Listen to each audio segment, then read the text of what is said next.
Good afternoon, good evening, and good morning. Today I'll be reading from Mark chapter 6, verses 45 through 56.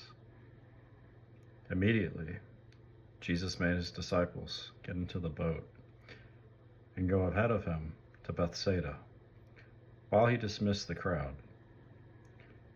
After leaving them, he went up on a mountainside to pray.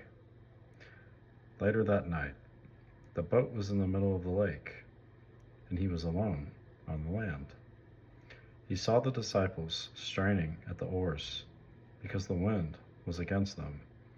Shortly before dawn, he went out to them, walking on the lake. He was about to pass by them.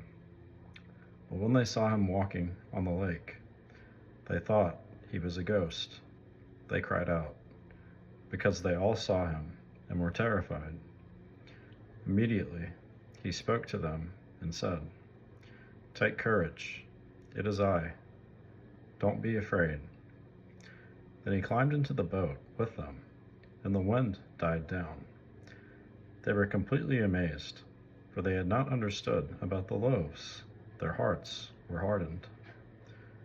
When they had crossed over, they landed at the Gennesaret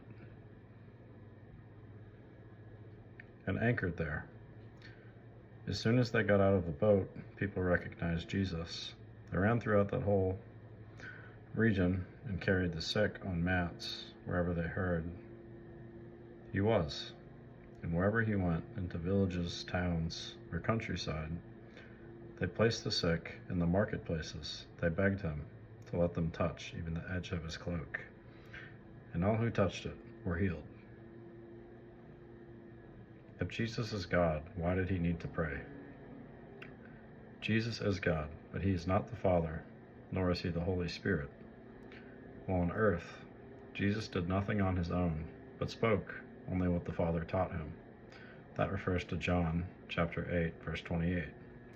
And did miracles by the power of the Holy Spirit.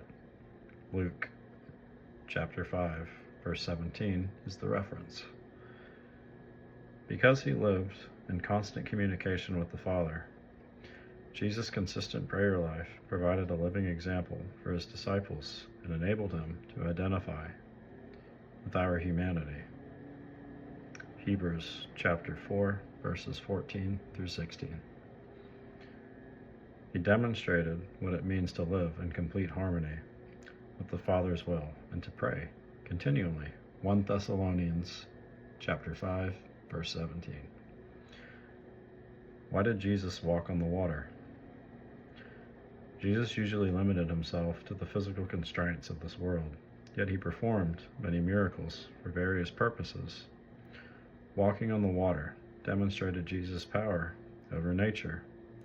Furthermore, this incident strengthened the disciples' trust in Jesus at a time when they were probably disappointed and confused by his earlier refusal to be made king, referring to John chapter 6, verses 14 through 15.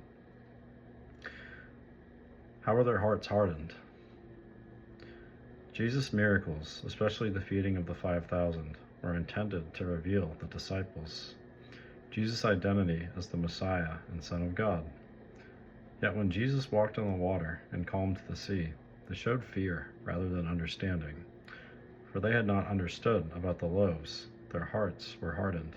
Because of fear, pride, and self-centeredness, the disciples were in danger of the same kind of unbelief and rejection that characterized the religious leaders. God bless you guys.